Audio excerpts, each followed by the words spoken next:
desde que o mundo é mundo, se fala de um possível fim dos tempos. Não obstante, nem todos acreditam na mesma versão. Alguns dizem que o fim do mundo acontecerá de acordo com o Apocalipse escrito na Bíblia.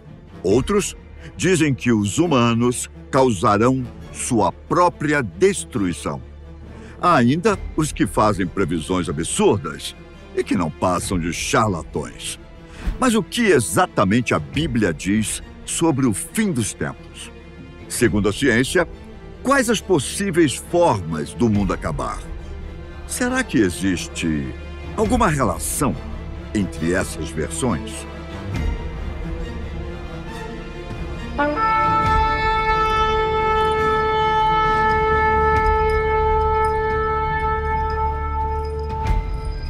Vejam, o dia do Senhor está perto. Dia cruel, de ira e grande furor, para devastar a terra e destruir os seus pecadores. Pela mesma palavra, os céus e a terra que agora existem estão reservados para o fogo, guardados para o dia do juízo e para a destruição dos ímpios. Quanto ao dia e a hora, ninguém sabe. Nem os anjos dos céus, nem o Filho, senão somente o Pai. Esses são alguns versos da Bíblia que fazem referência ao fim dos tempos. Além desses autores, existe um que descreveu exatamente como o mundo acabaria.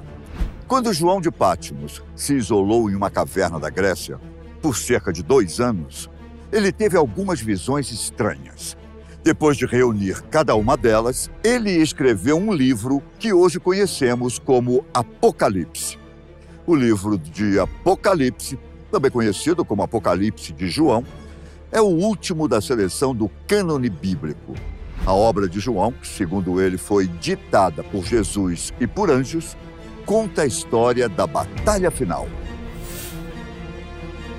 O Apocalipse é um livro escrito pelo vidente chamado João, que, segundo ele mesmo diz, é arrebatado no dia do Senhor, possivelmente na liturgia de um domingo, e é arrebatado nas alturas para ver o que vai acontecer. É um adiantamento, digamos assim, daquilo que vai acontecer no futuro, para que ele escreva, para que ele transmita esta mensagem às suas igrejas, historicamente as igrejas joaninas na Ásia Menor, em situação de conflito e de perseguição. Ele então escreve tudo isso para que estas igrejas se vejam dentro desses grupos perseguidos por essas diversas agruras, mas com a certeza de que Deus dará a vitória aos seus perseguidos no final do tempo. Ao contrário do que muitos pensam, o Apocalipse não é um livro cheio de mistérios e coisas ocultas para as pessoas ficarem imaginando coisas. Na verdade, o nome Apocalipse quer dizer revelação, desocultamento. Algo que está oculto e vai ser revelado. E o que ele quer revelar é a pessoa de Jesus Cristo, Filho de Deus. Deus criou o mundo e esse Deus amoroso colocou o homem lá.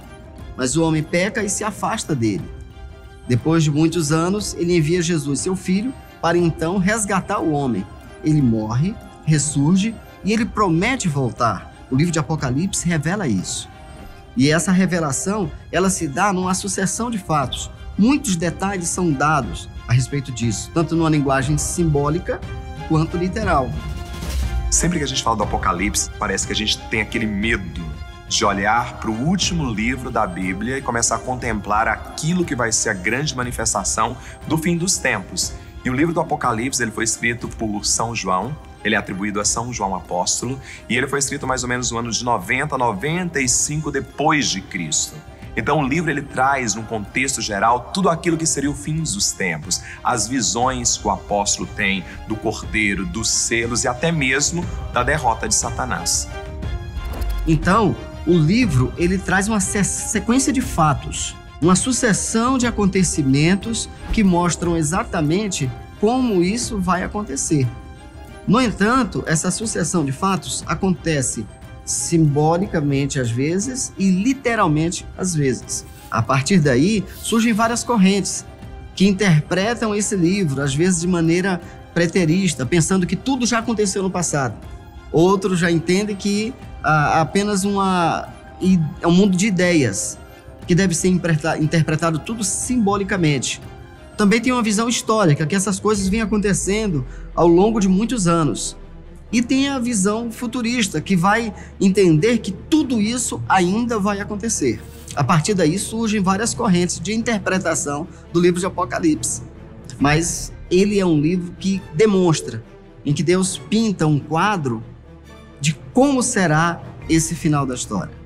Não fala sobre uma guerra maniqueísta entre o bem e o mal. Não. Ele está falando justamente da vitória final de Jesus, o Filho de Deus, sobre o poder das trevas, sobre o diabo. Chamado por muitos de a revelação de Jesus Cristo, essa obra descreve com detalhes o fim dos tempos. João cita que quando o fim estiver chegando, Jesus abrirá uma série de selos e assim libertará os 4 temidos cavaleiros do Apocalipse. Os cavaleiros cavalgam em animais de cores diferentes, sendo um cavalo preto, um branco, um vermelho e um amarelo. Tudo começa com a chegada do cavaleiro do cavalo branco, que carrega um arco, arma muito temida pelos romanos no século I. Nem todo homem que monta um cavalo branco é príncipe, e nesse caso, estamos falando de um ser diabólico, a própria reencarnação do mal. Existem várias interpretações sobre esse cavaleiro, mas a mais aceita é a de que ele seja o anticristo. O mais importante de perceber que o livro do Apocalipse ele vai trabalhar com alusões, né, com visões e com manifestações. Quando a gente olha, por exemplo, o cavalo branco que aparece ali no livro do Apocalipse e ele vem todo majestuoso e o cavaleiro que vem sobre ele traz um arco e ele traz também uma coroa. Esse cavalo, ele simboliza o anticristo. O que é o anticristo? É aquele que vem fazer oposição ao Cristo. É aquele que vem para gerar a confusão sobre a vida daqueles que esperavam a vinda do Cristo. Então esse cavalo branco ele tem esse significado. E é justamente o contrário daquilo que vai acontecer. Para nós, quando Cristo vier, vai vir num cavalo branco. Por isso que o cavalo branco é o anticristo. O cavalo branco, ele representa uma paz que nunca houve no mundo. Ele chega de maneira vencedora. E ele implica que o mundo inteiro vai gozar de uma paz que todos vão ficar felizes e dizer, chegou o momento, agora está tudo bem, está tudo tranquilo. Mas só que é uma falsa paz. O decorrer do livro vai mostrar que é uma falsa paz. Possivelmente o Cavaleiro Branco, que sai vencedor para continuar vencendo, se trata de um mensageiro divino que vem para travar as batalhas dos eleitos de Deus para dar-lhes perseverança e conseguir a vitória. Então você tem esta ideia da cor branca que está ligada a essa questão da vitória, da santidade, da beleza e da intervenção de Deus, né? Após o Cavaleiro Branco, chega a hora do Cavaleiro Vermelho. João escreveu o seguinte em seu livro: e saiu outro cavalo, vermelho, e ao seu cavaleiro foi-lhe dado tirar a paz da terra, para que os homens se matassem uns aos outros. Também lhe foi dada uma grande espada. Esse cavaleiro, segundo João, trará guerras para o nosso mundo. Lá no livro do Apocalipse, outro cavalo que vai aparecer, esse cavalo vermelho, que ele vem justamente para tirar a paz. É o cavalo da guerra. É tudo aquilo que vai acontecer no finais dos tempos. Quando se diz que virão guerras, que virão catástrofes, é esse cavalo quem traz esse simbolismo concreto para destruir tudo aquilo que já foi sinal da construção. Se no início da criação foi tudo harmonia, com esse cavalo agora vem justamente o desestabilizar daquilo que é a harmonia que existe em todo o universo. Então, depois desse momento de paz que o cavalo branco representa, temos em um outro momento da história, na sequência, um cavalo que representa as guerras. Muitas guerras ocorrerão, também como nunca foi visto. Os horrores da Primeira e da Segunda Guerra não se comparam ao que vai acontecer depois. São guerras que vão destruir, vão esfacelar o mundo e também a humanidade. Depois você tem um cavaleiro vermelho. E o vermelho está ligado a esse tema do sangue, da violência, da batalha, da guerra, etc. E de fato esse cavaleiro deflagra uma série de mortandades. E possivelmente se trata, né, de exércitos do Império Romano, das perseguições aos cristãos, por exemplo. Se trata da morte deflagrada por ele, por este cavaleiro contra os eleitos de Deus, mas eles precisam continuar fiéis, perseverantes, para que Deus lhes dê a palma da vitória. O terceiro cavaleiro viria em um cavalo preto. João escreveu o seguinte sobre esse cavaleiro: vinha um cavalo preto. O que estava montado nele tinha uma balança na mão. Ouvi o que parecia ser uma voz no meio das 4 criaturas viventes, dizendo: uma medida de trigo por 1 denário e 3 medidas de cevada por 1 denário. E não faça dano ao azeite e ao vinho. É curioso porque esse cavaleiro que vem no cavalo negro, ele vem justamente com uma lança e ele vem trazer aquilo que significaria a falta da comida, a fome, a devassidão. Então, no final dos tempos, acredita-se que haverá uma grande fome, uma grande devassidão, e é esse cavalo que marca isso. Ele vem trazer tudo aquilo que vai ser o sinal de opressão na vida de um povo que hoje necessita ser alimentado. O cavaleiro negro, o negro é sempre, na linguagem apocalíptica, é símbolo da morte súbita, inesperada. Então, possivelmente se refere ao campo da perseguição, na qual os cristãos são mortos inesperadamente. Quer dizer, a violência impetrada gratuitamente, inesperadamente, contra aqueles que são os eleitos de Deus. Como consequência, veja bem, a sequência é um momento de paz, seguido por um momento de guerra, e, consequentemente, na história, todas as guerras que tiveram, segue-se um momento de fome. Porque as guerras, elas destroem qualquer sistema, um sistema político, elas destroem a agricultura, elas destroem a economia de um país. E a consequência, esse cavalo representa a fome que vai assolar a humanidade. Como consequência de tudo isso, teremos uma época em que muitos passarão fome. Não é uma fome isolada. Todo mundo que foi alcançado pela paz, foi alcançado pela guerra e agora está sendo alcançado por essa fome terrível. O último cavaleiro citado por João é o do cavalo amarelo. Muitos teólogos afirmam que a cor amarela representa a cor do cadáver que está em decomposição. João disse o seguinte em seu livro: vi um cavalo descorado. O que estava montado nele tinha o nome de Morte, e a sepultura o seguia de perto. Foi-lhe dada a autoridade sobre 1/4 da terra, para matar uma longa espada, com fome, com praga mortífera e com as feras da terra. É um cavaleiro verde, propriamente dito, né? Embora a tradução ali não menciona verde, mas menciona amarelo, mas tecnicamente o termo grego refere-se a um cavaleiro verde. E a cor verde refere-se, em geral, é símbolo, na linguagem apocalíptica, né, às doenças, né? E, portanto, as doenças que acometem o físico da pessoa e, possivelmente, né, a morte, o corpo que começa esse processo de putrefação e que vai morrendo. Então você tem, né, a deflagração de uma praga, por assim dizer, desse cavaleiro, que vem por conta das doenças que acometem diversas populações. O cavalo amarelo é a morte, é a devassidão, é a dor mais suprema, é aquilo que vai trazer a destruição total, segundo o livro. Nesse simbolismo forte, depois de passar por todas as experiências de guerra, de fome, de falta de paz, vem a morte. Aquilo que vai roubar do ser humano o essencial, que é a própria vida. O cavalo amarelo é muito interessante, porque a palavra grega para esse amarelo é a mesma que surge clorofila, por exemplo. Aquela corzinha da clorofila, uma cor, um verde meio acinzentado, que é a cor de um cadáver. Quando começa a entrar em decomposição, representa justamente a morte. Entende-se que 25% da população, nesse momento, vai morrer. Você tem uma sucessão de fatos. guerras matam pessoas e espalham doenças. Vem a fome, que faz com que as pessoas não tenham como sobreviver.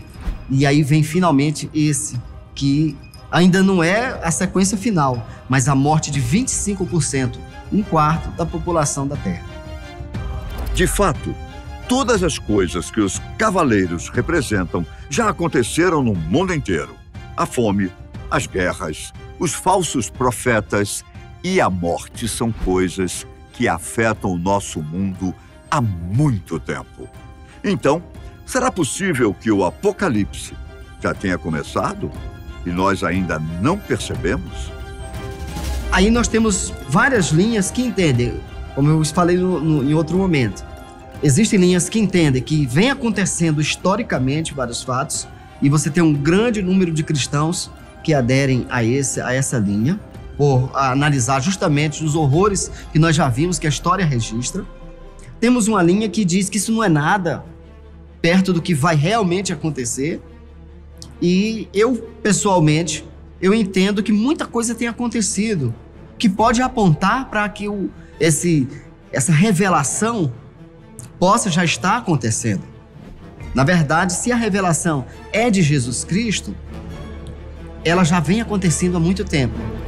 Eu acho que nós vivemos todos os dias um apocalipse. Quando a gente olha para toda a situação que a gente vive, para todas as catástrofes naturais, para tudo aquilo que vai se vivenciando no dia a dia, a gente vai percebendo que o próprio cavaleiro somos nós. Nós estamos destruindo com tudo, nós estamos acabando com a vida, nós estamos gerando tantos sinais de fome, com desperdícios daquilo que a gente vai vivendo. Então os sinais são claros hoje. As pessoas às vezes falam assim, quer dizer que o final do mundo, o final dos tempos já está chegando? O mundo acaba todos os dias.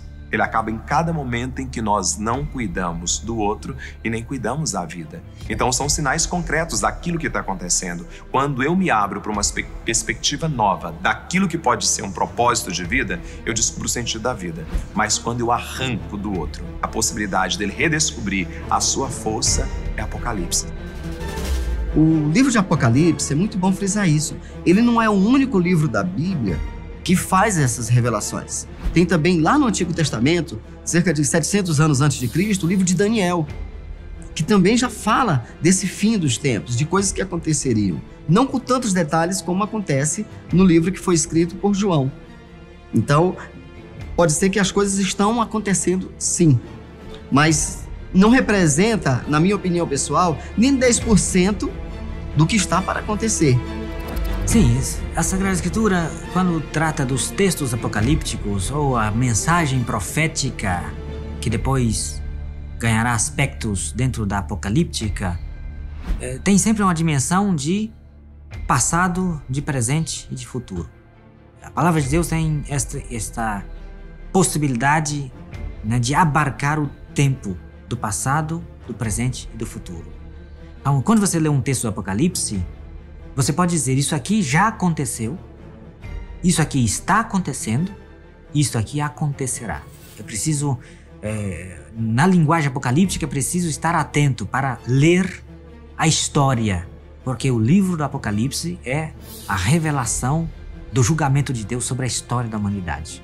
E inclui o passado, porque descreve situações vividas no passado, inclui o presente porque ela conserva uma atualidade perene, e certamente que abarca o futuro, porque sobretudo na linguagem apocalíptica, em todos os textos apocalípticos e sobretudo o livro do Apocalipse, que é um livro que é todo ele fechado neste gênero literário, tem como escopo mostrar a vitória final do Cordeiro de Deus que vence o mal na história e no mundo.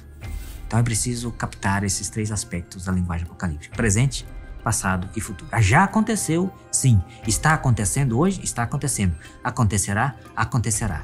Mas tudo leva para um desfecho final. Existe o ponto final da história, segundo a revelação do Apocalipse. A história não é casual, não é aleatória, mas ela vai para um ponto final, para um desfecho. João descreve que o fim dos tempos será finalizado quando Jesus finalmente voltar. A Bíblia diz que nesse dia, que ninguém sabe exatamente quando é, o mundo será destruído e nada irá sobreviver. Depois, será instaurado o reino do bem, que retrata um retorno a um paraíso perfeito. Os mortos passam a ser julgados por Deus. É o famoso juízo final. Os santos vão para o céu e os pecadores para o inferno. Com isso, será o fim.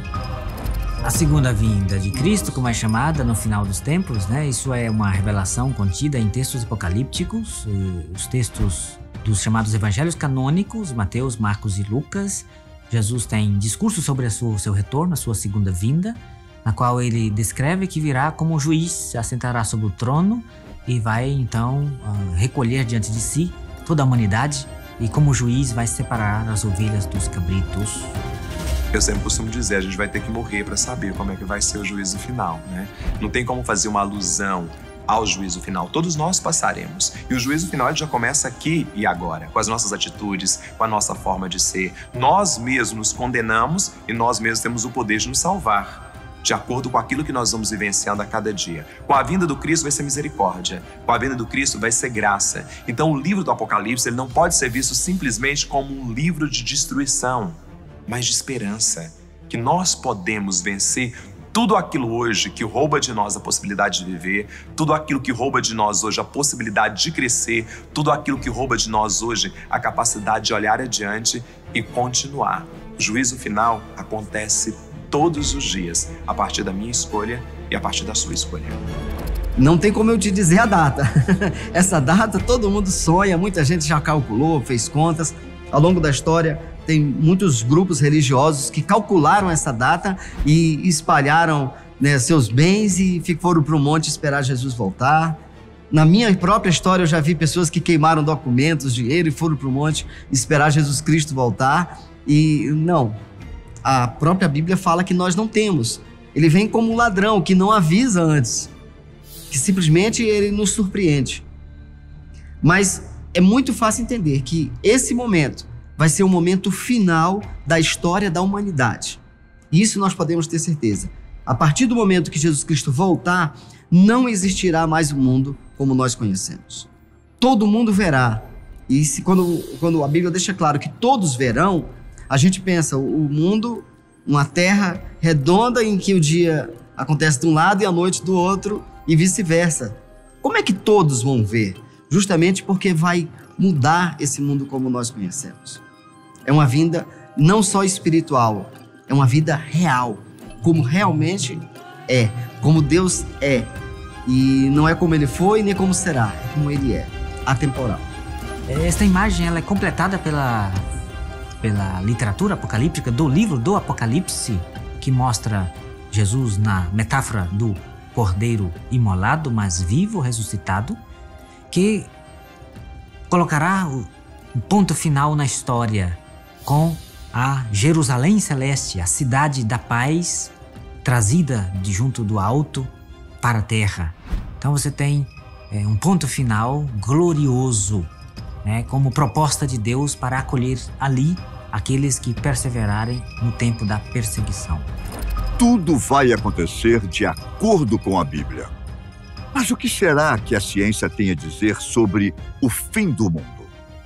Desde antigamente, as pessoas fazem profecias, citando uma data em que o mundo vai acabar.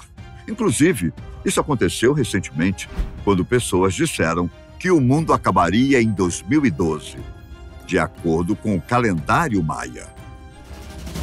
A física, por ser uma ciência da natureza que avalia tanto os meios físicos da Terra quanto também do universo, classifica da seguinte maneira como uma prova científica de fato. Tudo aquilo que você consegue ter provas e teses. Sem esses dois argumentos muito bem argumentados e defendidos, não existe exatamente uma profecia. Elas se chamam falsas profecias justamente porque não tem embasamento científico algum. Dessa maneira, fica difícil acreditar sem ter fatos que comprovem. A física encara de uma forma bem exata aquilo que nós conseguimos numerar, medir, provar. Diferente disso, alguns cientistas apostam que o mundo realmente pode acabar. Mas as teorias não têm nenhuma relação com a Bíblia. não existe exatamente uma certeza de como vai acabar. Nós temos várias teses defendidas, provadas inclusive, de vários cenários, diversos cenários que realmente são provados onde a Terra realmente acaba. A existência do nosso planeta, da humanidade, encerra-se. Porém, não temos como exatamente definir, será dessa forma, não categoricamente falando, pois é muito relativo. O nosso universo está em constante transformação. A exemplo do que aconteceu há alguns anos atrás, alguns milhares, milhões de anos atrás, quando um asteroide colidiu com a Terra e dizimou toda a população de seres que existiam naquele momento. Pode novamente acontecer, porém dessa vez podem ser desastres um pouco maiores, como por exemplo extinguir o próprio planeta. Uma vez que o nosso sistema é regido por um equilíbrio muito sensível. A partir do momento que se essa balança pende mais para um lado do que para o outro, a existência na Terra pode simplesmente desaparecer. De acordo com Stephen Hawking, que foi um físico teórico e cosmólogo britânico, reconhecido internacionalmente por sua contribuição à ciência, existem 4 cenários de fim do mundo. Um deles é a partir da inteligência artificial. Hawking dizia que os esforços dos humanos para criar máquinas que pensam sozinhas são uma grande ameaça para a existência humana. Caso a inteligência artificial não nos matasse, Hawking achava que o fim do mundo poderia simplesmente surgir a partir dos humanos, uma vez que as armas de destruição em massa são capazes de dizimar a vida na Terra. Assim, uma guerra nuclear seria capaz de exterminar a população mundial. O terceiro cenário imaginado por Hawking é o de que a raça humana pode ter fim com um vírus criado por engenharia genética. Ou seja, a população mundial enfrentaria a chance de ser exterminada por um vírus criado por ela mesma. Por fim, no quarto cenário citado por Hawking, o mundo simplesmente acabaria por causa do aquecimento global. A crescente emissão de gases poluentes pode fazer com que a temperatura do nosso planeta suba bastante, chegando a um ponto do nosso mundo não ter condições para sobreviver. Fica provado pela própria história que o ser humano ele tem uma certa dificuldade em convivência consigo mesmo. Os problemas humanos se resumem em guerras. Como já foi provado em 1945, quando a tecnologia não era tão ampla quanto é hoje, em um conflito armado, as consequências para o nosso planeta e para a humanidade seriam catastróficas. Nós podemos falar sobre isso como a terceira e quarta guerra mundial. Uma aconteceria pela água e, na sequência, os desentendimentos seriam constantes. Hoje, com o advento da bomba H, que é 200 vezes maior que a bomba atômica, a Terra realmente correria sérios riscos caso acontecesse um incidente dessa magnitude. E não apenas isso, não apenas pelo próprio homem, mas também pelo efeito do aquecimento global. A cada dia mais a temperatura tem aumentado no nosso planeta devido ao próprio desuso da humanidade de materiais que poderiam ser recicláveis, porém estão sendo descartados à natureza, desmatamento e toda a destruição que vem sendo causada. Esse talvez seja o primeiro processo, o mais próximo, de encerrar com a vida na Terra. A humanidade, então, corre o risco de ser extinta graças à colonização. Alguns cientistas já fizeram até cálculos para tentar saber quando será o início do fim do mundo.